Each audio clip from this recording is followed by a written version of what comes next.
C. Memahami kaidah kebahasaan yang digunakan dalam teks negosiasi. Teks negosiasi umumnya menggunakan bahasa non-resmi tetapi tetap santun, karena mencerminkan proses tawar-menawar dan perundingan di kehidupan nyata.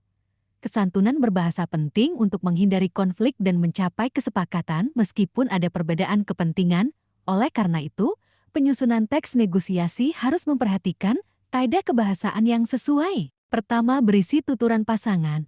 Teks negosiasi berisi dialog tanya-jawab atau tawar-menawar antara dua pihak dalam bentuk tuturan berpasangan.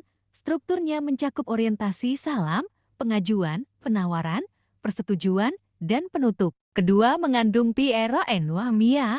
Pronomina adalah kata ganti yang menggantikan benda atau orang untuk membuat kalimat lebih efektif. Dalam teks negosiasi, biasanya digunakan kata ganti orang saya, kami, Anda, mereka, dan kata ganti penunjuk ini, itu, di sini.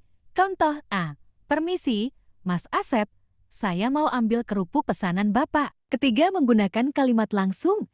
Kalimat langsung adalah kalimat yang diucapkan penutur secara langsung dalam dialog. Biasanya ditandai dengan penggunaan tanda petik. Contoh A. Serius banget nontonnya? Ya, aku memulai percakapan. Keempat, menggunakan kalimat deklaratif. Kalimat deklaratif merupakan kalimat yang berisi pernyataan. Contoh A. Tujuan PKL adalah belajar dan berlatih. Kelima, menggunakan kalimat interrogatif. Kalimat interrogatif adalah kalimat yang bertujuan menanyakan sesuatu kepada lawan bicara. Contoh A. Berarti nggak boleh ya? Ya. Keenam, menggunakan kalimat persuasif. Kalimat persuasif adalah kalimat yang bertujuan memengaruhi atau membujuk dengan cara halus. Contoh A. Perusahaan kami hanya menawarkan produk berkualitas dengan harga bersaing. D. Menulis teks negosiasi secara kreatif dan aplikatif. Negosiasi sering terjadi dalam kehidupan sehari-hari, sehingga penting untuk memahami struktur, bentuk, dan kaidah kebahasaannya. Teks negosiasi harus ditulis secara kreatif dan aplikatif agar dapat diterapkan dalam situasi nyata. Pertama, menentukan tema atau topik teks negosiasi. Rumuskan beberapa tema yang mungkin dapat Anda tulis menjadi teks negosiasi. Rumusan tema berasal dari hal-hal yang sering Anda jumpai di sekitar Anda atau berdasarkan pengalaman pribadi. Setelah itu, tentukan salah satu tema yang menurut Anda paling menarik. Contoh rumusan tema A. Kegiatan jual-beli. Kedua, menentukan pihak yang terlibat dalam negosiasi. Berdasarkan tema yang telah ditentukan, Anda dapat menentukan pihak yang terlibat dalam negosiasi. Contoh A.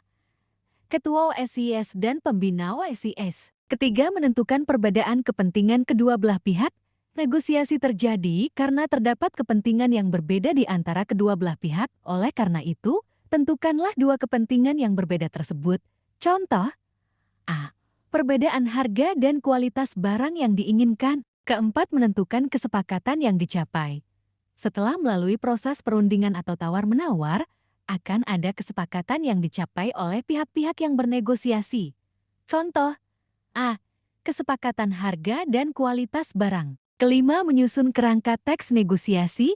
Kerangka karangan disusun secara sistematis sesuai dengan struktur teks negosiasi. Keenam, mengembangkan kerangka menjadi teks negosiasi utuh. Anda dapat mengembangkan kerangka menjadi teks negosiasi utuh dengan menentukan bentuk teks negosiasi yang akan Anda tulis. Bentuk teks dapat berupa teks dialog utuh atau perpaduan antara narasi dan dialog. Ketujuh, melakukan penyuntingan. Penyuntingan teks negosiasi bertujuan untuk menghasilkan teks yang baik dan menarik. Ini bisa dilakukan sendiri atau dengan bantuan orang lain.